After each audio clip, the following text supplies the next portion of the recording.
Les deux ateliers auxquels je vous propose de participer ont pour objectif d'imaginer ou d'améliorer des outils favorisant l'adaptation au changement climatique des propriétaires de forêts privées dans votre région.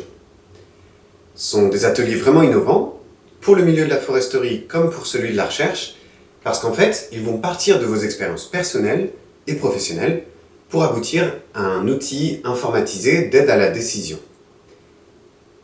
Le premier atelier dure l'équivalent d'une demi-journée.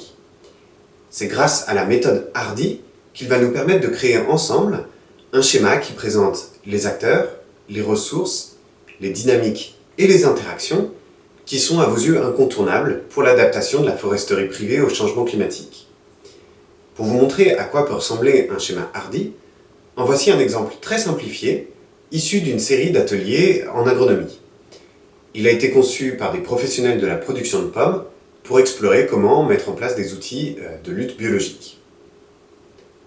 On y voit comment un acteur, le producteur de pommes, va interagir avec des ressources, par exemple des pommiers ou des pesticides, de différentes manières.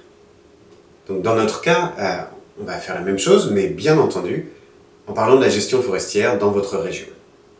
Une fois ce premier atelier terminé, je vais travailler dur de mon côté pour entrer votre schéma Hardy dans un logiciel et le transformer en un réseau bayésien.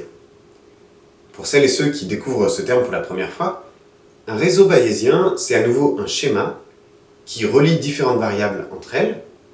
Et la grande différence avec le schéma Hardy, c'est que cette fois-ci, on pourra suivre en temps réel ce qui se passe pour toutes les variables quand l'une d'entre elles va changer. Donc si on reprend l'exemple des producteurs de pommes, ils ont pu simuler les conséquences d'une baisse de l'utilisation de pesticides sur le volume et la qualité des pommes produites. Pour ce qui nous intéresse, ça nous permettra d'imaginer ce qui se passe pour la gestion forestière quand il y a par exemple un programme technique d'aide à l'adaptation au changement climatique ou des changements économiques dans, par exemple, les cours du bois. Le deuxième atelier, il aura lieu quelques mois plus tard et il durera lui aussi l'équivalent d'une demi-journée.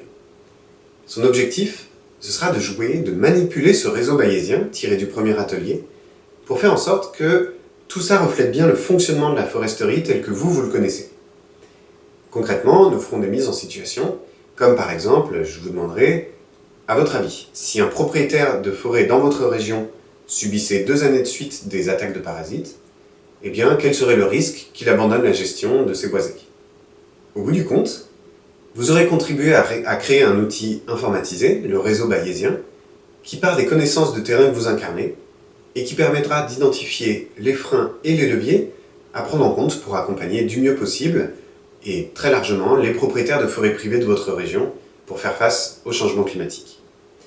Donc, je vous remercie de votre attention et je me réjouis à l'avance des échanges que nous aurons à venir.